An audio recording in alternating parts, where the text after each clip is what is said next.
vamos a platicar, familia, porfa. Marcos capítulo número 16. Ayúdenme a leer, por favor, del versículo 1 al versículo 3. Oramos y enseguida empezamos a platicar, ¿vale? ¿Sí? Ok, versículo 1. Cuando pasó el día de reposo, María Magdalena, María la madre de Jacobo y Salomé compraron especias aromáticas para ir a ungirle.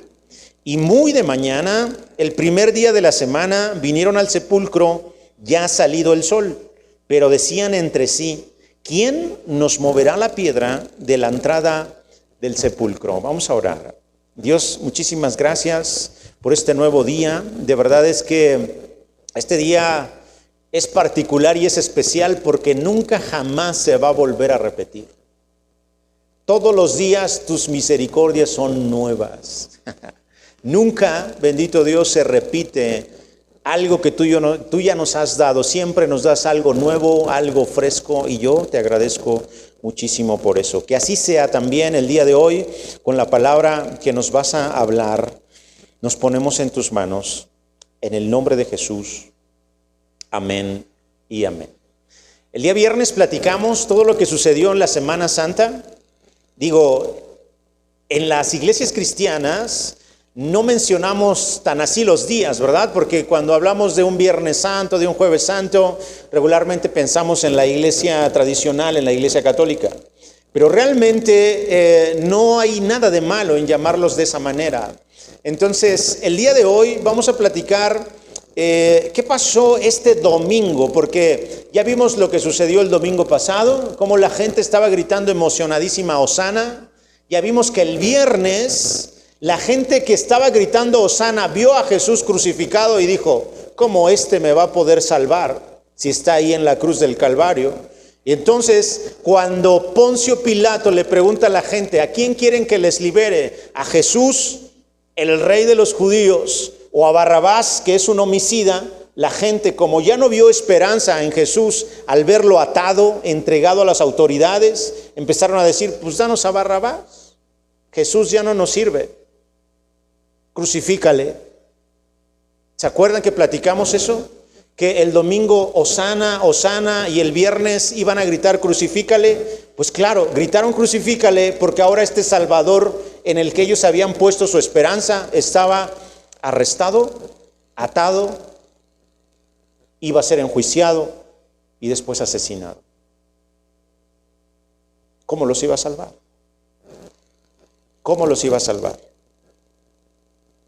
El viernes en la tarde muere Jesús. Acuérdense que leímos que lo crucifican a las 9 de la mañana del viernes y a las 3 de la tarde Él expira, Él muere. Antes de que dieran las 6 de la tarde, los judíos tenían la obligación de ir a sepultar este cadáver porque la ley así lo marcaba. Ayúdenme a ir a Deuteronomio, capítulo número 21. Versículo 22 y 23.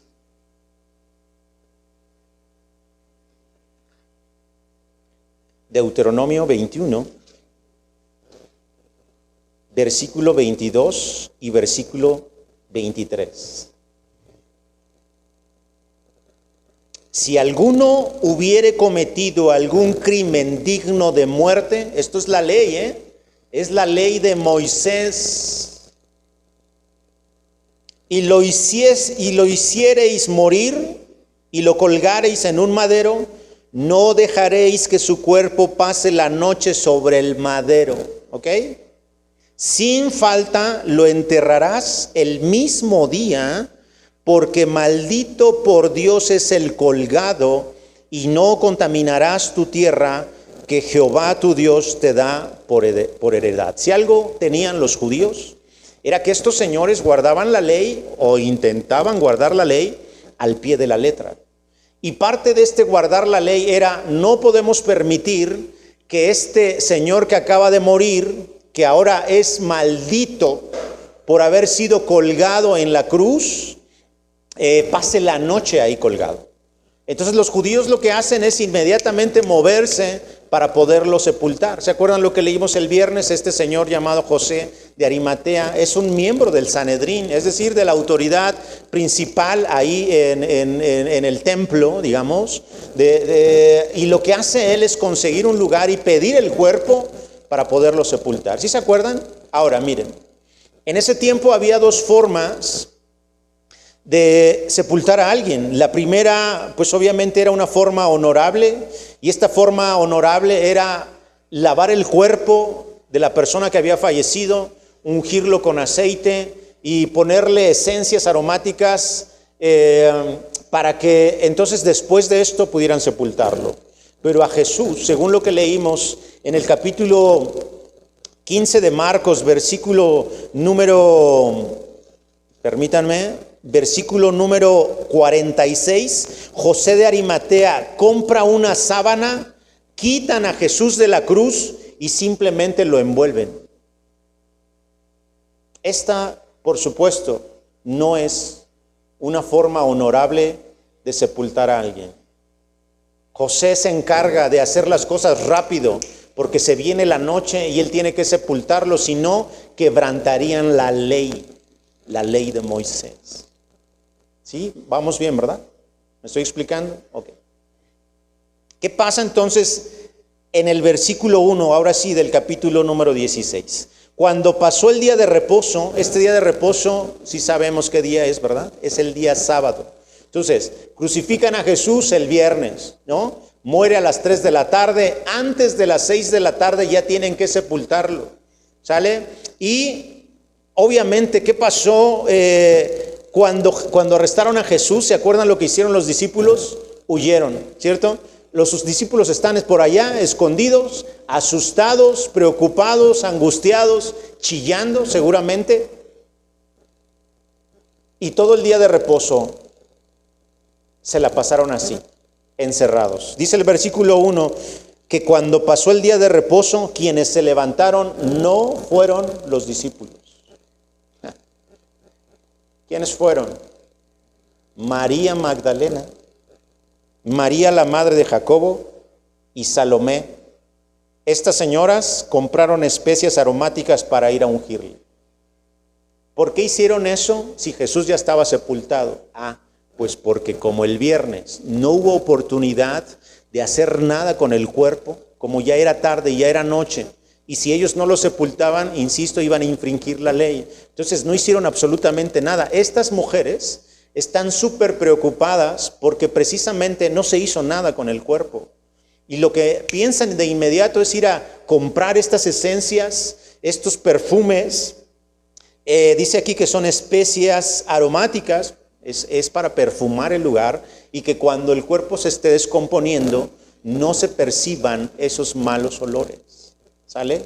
Como no se hizo mientras Jesús murió, pues, cuando lo iban a sepultar, y el sábado, el día de reposo, tampoco se puede hacer, se esperaron hasta el domingo para poder hacerlo. ¿Sí? Vamos bien, ¿verdad? Miren lo importante que les quiero mencionar aquí. Son mujeres las que están haciendo esto. Pareciera que estas mujeres traen en su corazón el deseo de servir a Jesús por última vez, porque Jesús ya murió. Ellas no van al sepulcro a ver si Jesús resucitó. Ni los discípulos, ni ellas traen en su cabeza que Jesús va a resucitar. ¿Por qué? Porque no lo creen. Se oye muy duro esto, pero ellos siguen sin creer que este Señor que les dijo que iba a resucitar al tercer día lo va a hacer. Si estuvieran creyendo realmente que Jesús va a resucitar, les apuesto, perdonen, no les apuesto nada, les aseguro que hubieran estado con Jesús en la cruz, que hubieran pedido el cuerpo del Señor y que ellos lo hubieran sepultado. Pero desde que Jesús está en la cruz, sus discípulos, diríamos aquí en México, ni sus luces. No están. Quien está al pie de la cruz es su madre, esta María Magdalena, otras mujeres. Y Marcos no lo dice, pero en el Evangelio de Juan, dice Juan que él estaba allí al pie de la cruz junto a María. ¿Se acuerdan? Esa escena donde Jesús mira a su madre y le dice, he aquí tu hijo, y a él le dice, he aquí tu madre. Qué bonita expresión. Jesús, en medio del dolor y del sufrimiento, sigue enfocado en que nosotros como seres humanos tenemos esa necesidad de estar en comunión, de estar en familia. Jesús está ocupado y preocupado también por eso, porque Él se va como hijo de María y quiere que alguien se haga cargo de ella. Desde ese día, María quedó a cargo de Juan. Juan la cuidó, se encargó de ella como si fuera su propia madre. Qué hermoso. Qué hermoso lo que pasó ahí en la cruz. Y son estas señoras, estas Marías, María Magdalena, María la madre de Jacobo y Salomé, que deciden ir a buscar y hacer algo por quien fue su Señor y su Maestro. Ellas estuvieron en todo el ministerio que Jesús hizo y fueron las únicas que se levantaron para hacer algo después de que Jesús murió. Versículo 2. Y muy de mañana, el primer día de la semana, es decir, el domingo, vinieron al sepulcro ya salido el sol. Son súper madrugadoras estas mujeres, ¿eh? Muy parecido a ustedes, ¿eh? ¿Ustedes sí se levantan temprano? Sí, ¿verdad? 5 de la mañana ya están arriba seguramente. Yo me acuerdo que cuando tenía que salir a trabajar a la Ciudad de México, a veces me tocaba salir temprano, a las 6 de la mañana de la casa. Venía caminando hacia el transporte público, porque uso transporte público, por si piensan que ando en carro, no. Venía caminando hacia el transporte público y había unas vecinas que a esa hora ya tenían la calle barridita. Dios mío. Bueno, pues estas mujeres así, igualitas, temprano, madrugadoras igual que ustedes, se van hacia el sepulcro, pero miren lo que dice el versículo 3. Pero decían entre sí, ¿quién nos removerá la piedra de la entrada del sepulcro? Acuérdense que cuando sepultan a Jesús, lo primero que hacen es poner una piedra gigantesca, casi imposible de mover para una sola persona. Marcos no lo platica, pero Mateo sí. Ayúdenme a ir a Mateo, ¿qué pasó allí? ¿Qué hicieron para asegurar ese lugar? Mateo 27. Mateo está antes de Marcos, ¿eh? Mateo capítulo 27.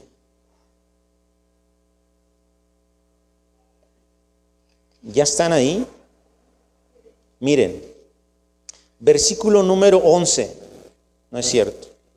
Versículo número 62. Me fui muy atrás.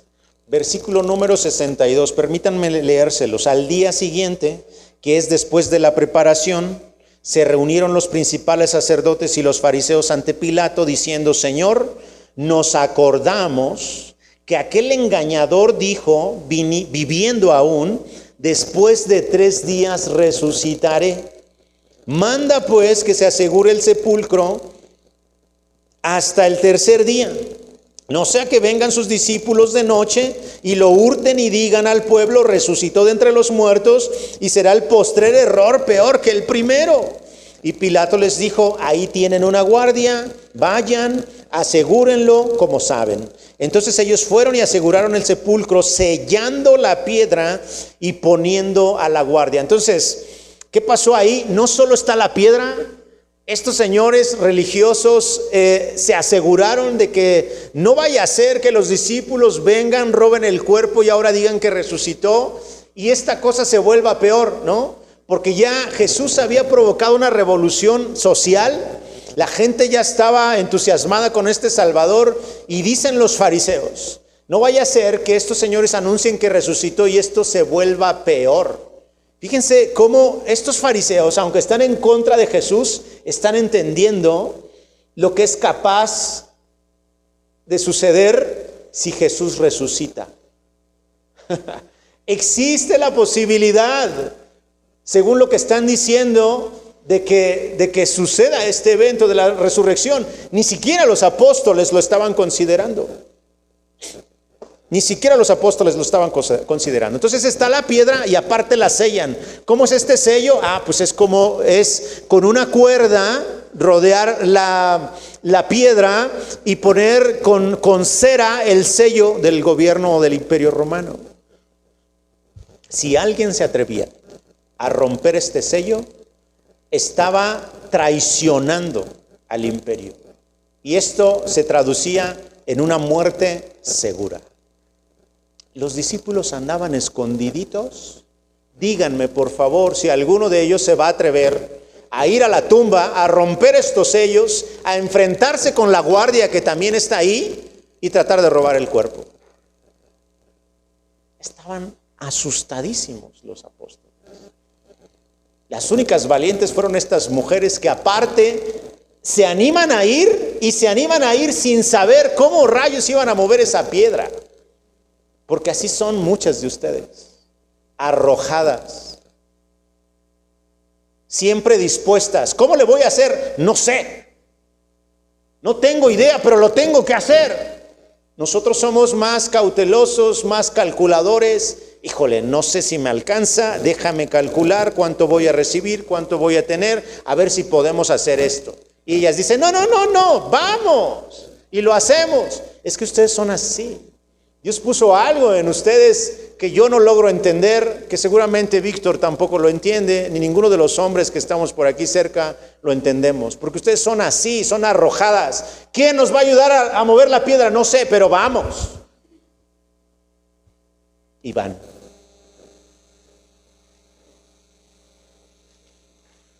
Miren lo que pasa ahí en el versículo número 4.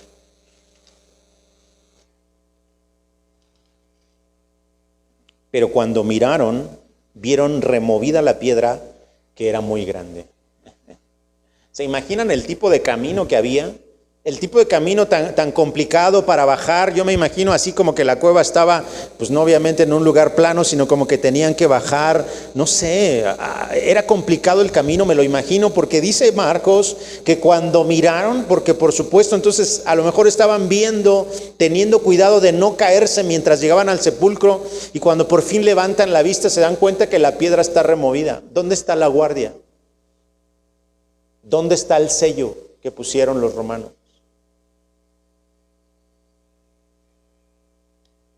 Marcos tampoco nos lo platica. Pero en los otros evangelios vamos a descubrir que es un ángel el que viene, y de hecho lo platica también Mateo. Es un ángel el que viene, rompe estos sellos y remueve la tierra. Y este ángel es el mismo que se van a encontrar ellas en el versículo 5. Miren lo que dice ahí.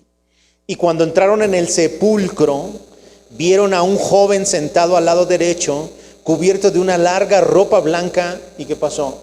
Se espantaron.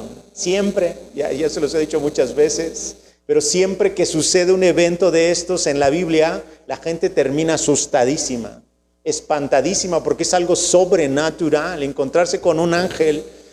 Marcos no nos dice que es un ángel, pero los otros evangelios sí. Por eso entendemos que este es un ángel. Se espantan estas mujeres y les dice este señor en el versículo 6, bueno, este joven, dice ahí Marcos, les dice, no se asusten. Lo primero, ¿verdad? Siempre, mantengan la calma.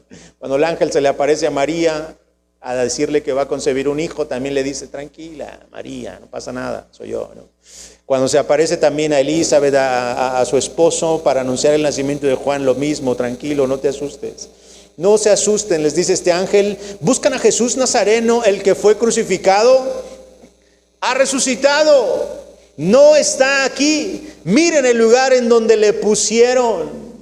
Este anuncio es de los anuncios más impresionantes que vamos a poder encontrar en las Escrituras. No está aquí, ha resucitado. Pero otra vez vuelvo a lo que decía al principio y lo que les dije cuando hicimos la introducción a Lucas, que bueno, esto no es Lucas, pero al final aquí Dios le está dando un lugar muy especial y muy particular a las mujeres, porque son mujeres, señores, las que están recibiendo esta noticia. Y en los evangelios, a lo largo de las Escrituras, regularmente a la mujer se le hace menos, ¿cierto? Pero Dios no es igual que los seres humanos. Dios es muy distinto, les da a ustedes un lugar tan especial y tan particular. Siéntanse, por favor, privilegiadas. Siéntanse como lo que son, un especial tesoro para su Señor. Aunque son así, arrebatadas, arrojadas, Dios las ama tanto que les dio el privilegio a estas mujeres de ser las primeras en escuchar que Jesús había resucitado. Podríamos pensar en que los que tenían que escuchar eso, ¿quiénes eran? Los apóstoles, los discípulos, sí cierto, discípulos. Todavía no los debo de llamar apóstoles porque no han sido enviados. A los discípulos. Pero no, fueron a estas señoras, a estas mujeres. ¡Qué maravilla! De verdad, de verdad. Y Dios va a usar a estas mujeres para anunciar, para ser las primeras en anunciar que Jesús ha resucitado. Escuchaba a un pastor que decía, ¿se dan cuenta que ninguno de los evangelios nos explica cómo Jesús resucitó? Ninguno. Solo dicen que resucitó. Y es que la idea es que nosotros estemos confiando con toda seguridad y con toda certeza que así fue.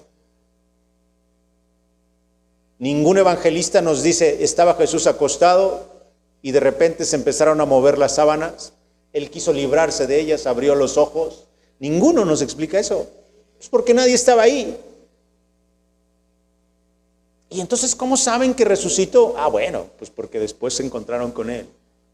No supieron cómo fue, ni era necesario saber cómo fue, sino saber qué fue, saber qué pasó.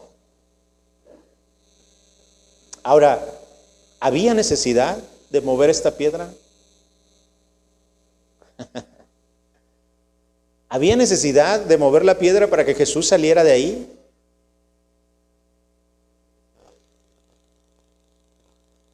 No había necesidad.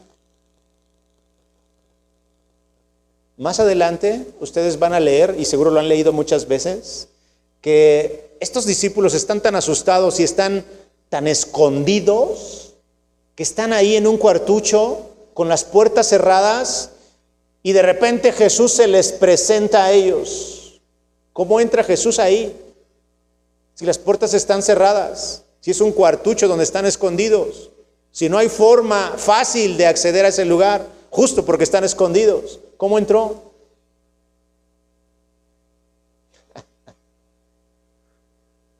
La Biblia no lo dice, pero podemos entender que Él simplemente, después de resucitar, probablemente podía traspasar hasta las puertas o las paredes. ¿Lo podemos concebir nosotros? Pues no, porque si yo intento traspasar esa pared, me voy a dar un frentazo, ¿no? Voy a quedar ahí. Pero después de que Jesús resucitó, existe la probabilidad de que Él pudiera traspasar así las puertas o las paredes. ¿Había necesidad entonces de remover esa piedra? No había necesidad. Jesús, al momento de resucitar, pudo haber traspasado la piedra y vámonos. La piedra no fue removida para que Jesús saliera de ahí. O no solo para que saliera Jesús de ahí, sino para que los demás, nosotros que somos naturales y mortales, pudiéramos entrar a esa tumba y ver que Él ya no está ahí, que Él resucitó. La idea de mover la piedra era para que estas mujeres pudieran entrar, no para que Jesús pudiera salir. Para que después los apóstoles, los discípulos, otra vez me equivoqué, pudieran entrar y cerciorarse de que no estaba ahí Jesús. Porque estas mujeres, según lo que dice el versículo 7, miren lo que pasó. El ángel les dice, oigan, Él, Jesús el Nazareno, el que fue crucificado, ha resucitado, no está aquí. Miren el lugar en donde le pusieron, está vacío, no está. Solo quedó esa manta, esa sábana que José de Arimatea compró de imprevisto, de rápido, para poder envolver a Jesús y sepultarlo. Pero vayan, miren lo que dice el 7, pero vayan y digan a sus discípulos y a Pedro que Él va delante de ustedes a Galilea, allí le veréis como os dijo. Cuando yo estaba leyendo este versículo dije, ¿por qué está escrito así? ¿Por qué está escrito los discípulos y a Pedro? ¿Sí se acuerdan de lo que pasó con Pedro, verdad? ¿Sí se acuerdan de lo que les dije del Evangelio de Marcos? El Evangelio de Marcos son las memorias de Pedro. Pedro le está dictando a Marcos qué escribir. Y cuando llega a esta parte, yo me imagino Nelson, para que no digan, dice la Biblia que no sé qué. No, Nelson se imagina que Pedro le dice a Marcos, dile que el ángel, escribe que dice el ángel que vayan con los discípulos y que también vayan por mí. Que aunque lo negué, que aunque lo rechacé, Él me sigue buscando. Pedro sabe que se equivocó. Pedro sabe que se equivocó con su Señor, con su Maestro. Porque Dios es así. Dios es tan hermoso. Dios nos da siempre otra oportunidad que ustedes y yo, seguro, perdónenme si lo aseguro de esta manera, pero seguro también nos ha dado pena hablar de Jesús. Hemos rechazado a Jesús. O simplemente nos ha venido a la mente, este es momento de hablar de Jesús y nos quedamos callados. Y Él aún así nos sigue llamando y nos sigue esperando. Porque es fácil señalar a Pedro, ¿no? Pedro lo negó 3 veces. Si contáramos las veces que nosotros lo hemos negado, no quiero pensar. No quiero pensar. Pero lo que trasciende aquí no es este asunto de cuántas veces le negamos, sino de que sin importar las veces, Él nos sigue dando una oportunidad. Él nos sigue esperando con los brazos abiertos. Qué impresionante que nos hemos equivocado, andamos en el mundo haciendo lo que se nos place, venimos a la iglesia y Él no nos dice, hey, tú no puedes pasar.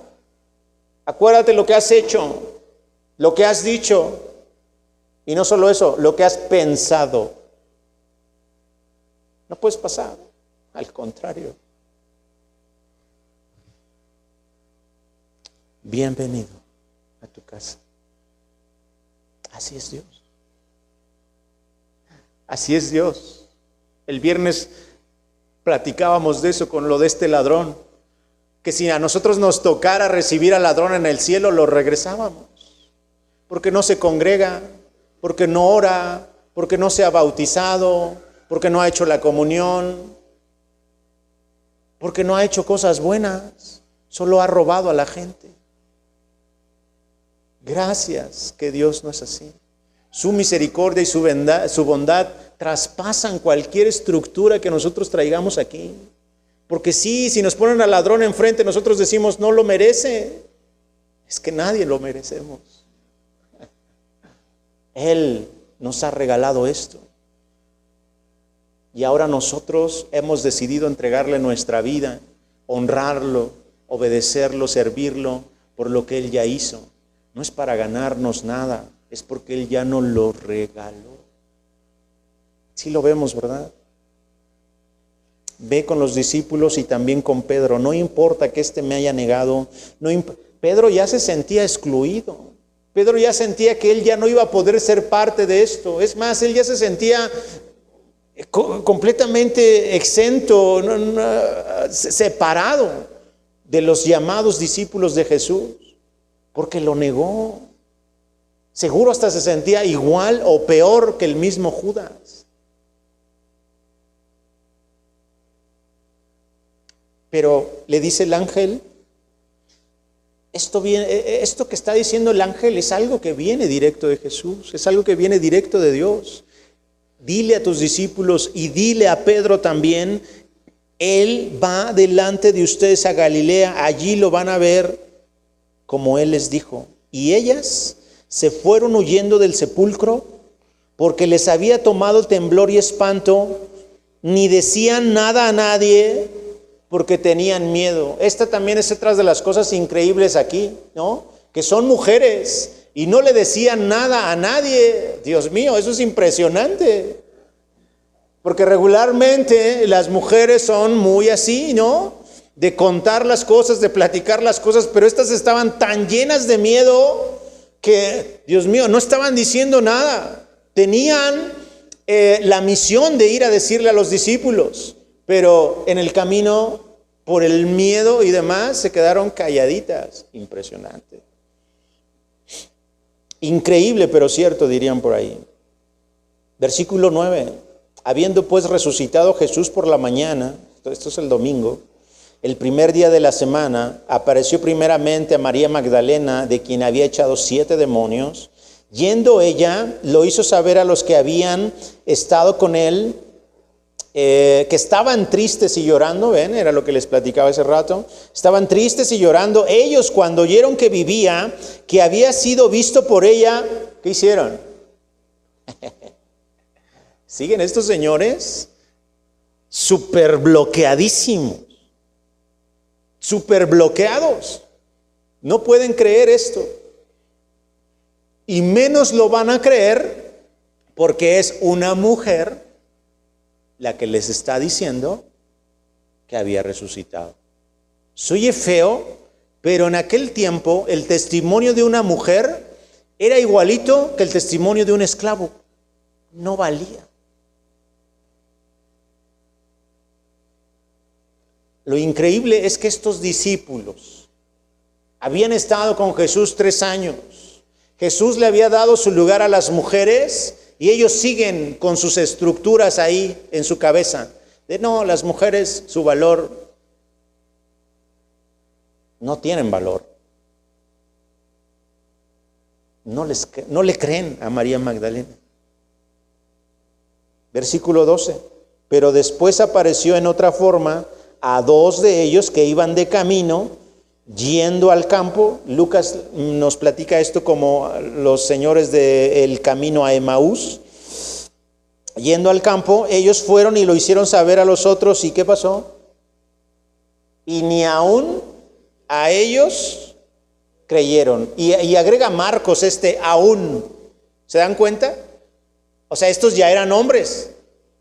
Y ni aún a ellos. Si no le creyeron a las mujeres, bueno, está bien, porque las mujeres no sé qué. Pero aún estos varones van y les dicen, porque ellos también eran discípulos de Jesús, no de los 12, pero sí estaban pegados a Jesús y ni aún a ellos les creyeron. ¿Qué está pasando en el corazón de los discípulos? Hay mucho miedo.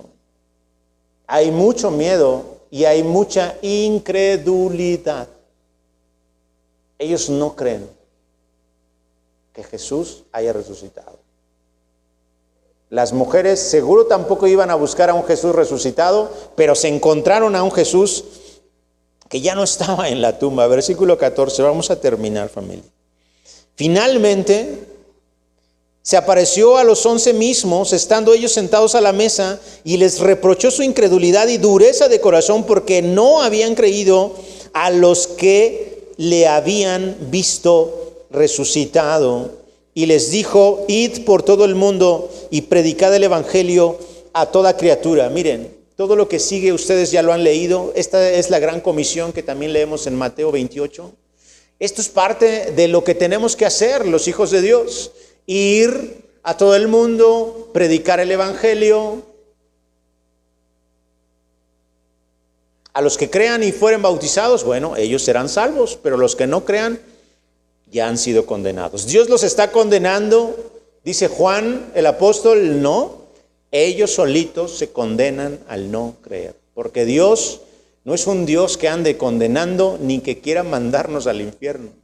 Miren, si esa fuera la intención de Dios, ¿para qué vino Jesús?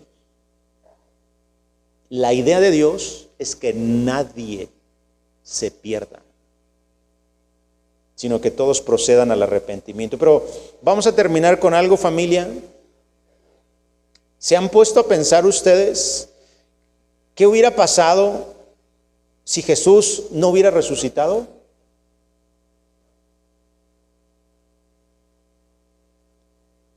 ¿Qué hubiera pasado si todo esto hubiera sido una farsa? ¿Hubiera sido una mentira? ¿Un espectáculo que montaron los apóstoles? No sé si ustedes se lo han preguntado o si en algún momento de su poca fe les ha venido a su mente, ¿y si no fue así? ¿Y si Jesús no resucitó? ¿Si realmente sí se robaron el cuerpo? Afortunadamente, la historia, más bien en la historia, no hay ningún documento, ningún indicio, ningún relato, ningún escrito que diga, encontramos el cuerpo de Jesús, estamos comprobando que Él no resucitó. No existe. No existe. ¿Por qué no existe? Pues porque Él resucitó, Él se levantó corporalmente de los muertos. ¡Qué maravilla! Ahora, si ustedes se preguntaran, ¿qué pasaría si Jesús no resucitó? No se preocupen, porque la iglesia de Corinto se preguntaba exactamente lo mismo. Y ellos decían, no hay resurrección. Y miren lo que les explica Pablo, con esto vamos a terminar, 1 Corintios capítulo 15.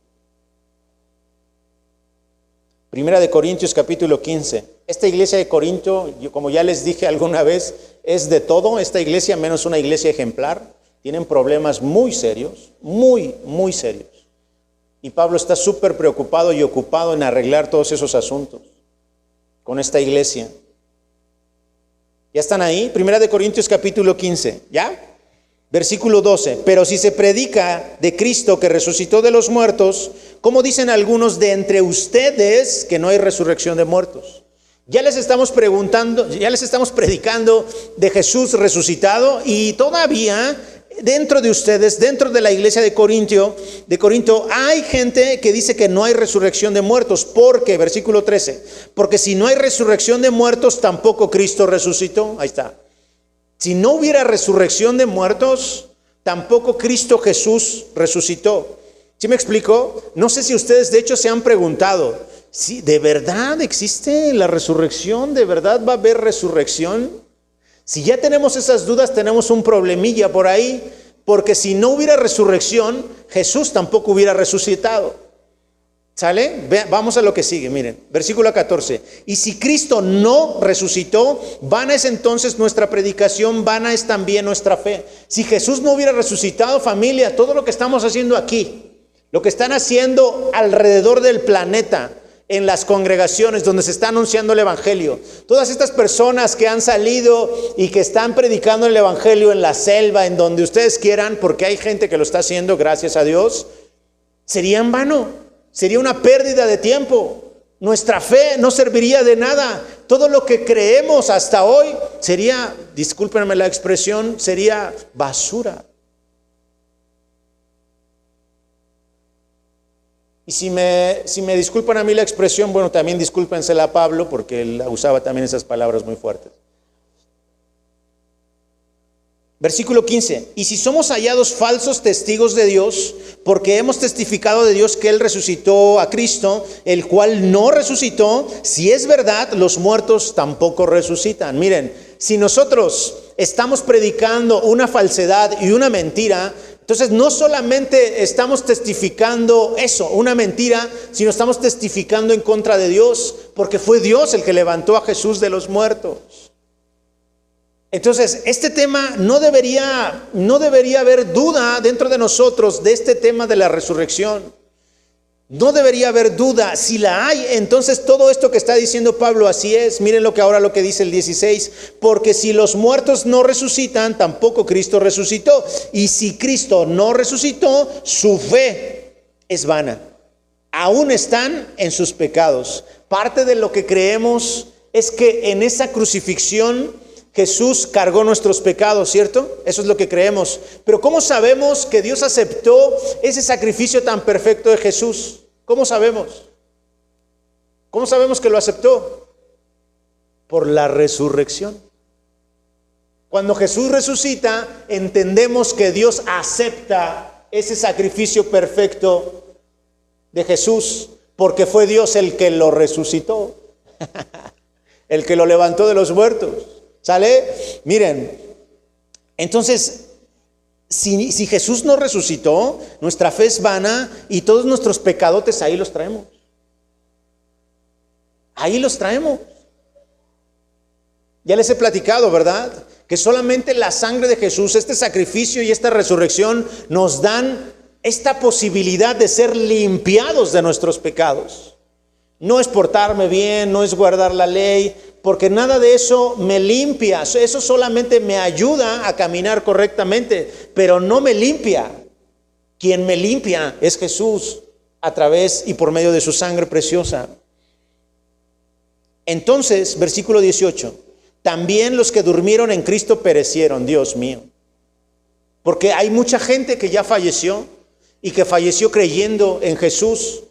Si Jesús no resucitó, entonces toda su labor de ellos, todo su trabajo, todo lo que hicieron, tampoco sirve. Y tampoco podríamos estar diciendo que ellos ahora están realmente vivos, porque lo estamos diciendo mucho. Yo cuando digo eso me imagino a mi suegro ahí feliz, allá arriba, súper blanco, con unas vestiduras resplandecientes, glorificando y adorando a su Señor, a Jesús. Veo a Lalito, veo a las personas que se nos han adelantado, los veo así, me los trato de imaginar así, porque así es, según lo que hemos aprendido en las Escrituras. Ausentes del cuerpo, pero presentes en el Señor. ¡Qué maravilla! De cierto te digo que hoy estarás conmigo en el paraíso. Muchas veces nos han enseñado, o a lo mejor nosotros solitos hemos aprendido que estamos durmiendo, esperando. No, el que duerme es el cuerpo.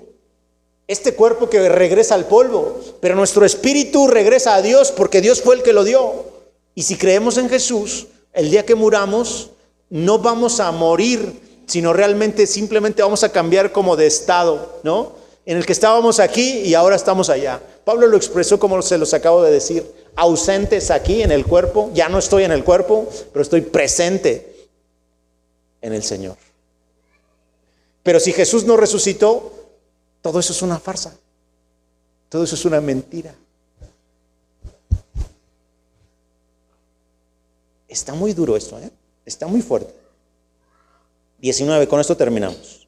Y si en vida solamente esperamos en Cristo, somos los más dignos de conmiseración de todos los hombres. Y si en esta vida solamente esperamos en Cristo y Él no resucitó, entonces somos los más dignos de... Damos lástima, dice Pablo. Si Jesús no resucitó y nosotros andamos predique y predique que Jesús es el camino, que Él es la verdad y que Él es la vida, pero si Jesús no resucitó, lo único que hacemos nosotros es dar lástima. Conmiseración, lástima.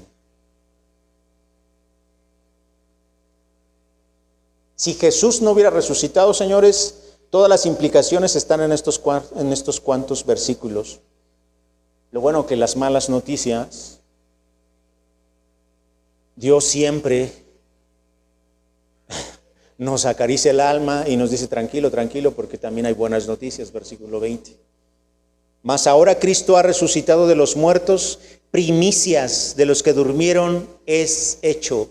Porque por cuanto la muerte entró por un hombre, también por un hombre la resurrección de los muertos. Porque así como en Adán todos mueren, también en Cristo todos serán vivificados. Gracias a que se dio este evento de la resurrección tenemos esta esperanza. Insisto, si Jesús no hubiera resucitado, todo esto que hacemos sería en vano.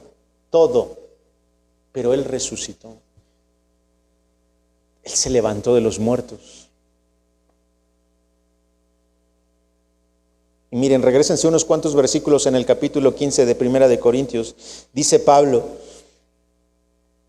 en el 3: porque primeramente les he enseñado lo que asimismo recibí, que Cristo murió por nuestros pecados conforme ¿a qué? A las Escrituras, y que fue sepultado y que resucitó al tercer día conforme a las Escrituras. Todo eso ya estaba profetizado. Y que le apareció primero a quién, a Cefas, después a quién, a los 12 discípulos, después a más de 500 hermanos a la vez, de los cuales muchos viven hoy y otros ya duermen. De los cuales muchos viven hoy. Si quieren, vayan y pregúntenles. Ellos vieron a Jesús, claro, en ese tiempo. Ahorita pues ya vea cómo. Pero lo que está diciendo Pablo es: puede haber dudas acerca de la resurrección, pero hay tantos testimonios y tantas evidencias de que Él resucitó, que realmente esas dudas pues ya no van. Ya no van. Y gracias a que Él resucitó, ahora tenemos nosotros esta esperanza, la esperanza de la resurrección. ¿Cuál resurrección? La de este cuerpo. Pero ya no así como lo conocemos, sino ahora un cuerpo glorificado como el de Jesús, para que ustedes sepan lo que se siente traspasar paredes. Eso es un mal chiste, pero la idea es, esa tiene que ser nuestra esperanza. Insisto, esta resurrección no es del alma, y no es del espíritu. El espíritu está con él. Cuando muramos, nuestro espíritu, nuestra alma está con Dios. Nuestro cuerpo está dormido, en reposo. Va a regresar al polvo. Pero va a llegar el momento en el que Él va a resucitarnos para que ahora reinemos juntamente con Él por la eternidad. ¿Nos ponemos de pie, familia? Si a ustedes no les da gusto eso, ustedes se lo pierden.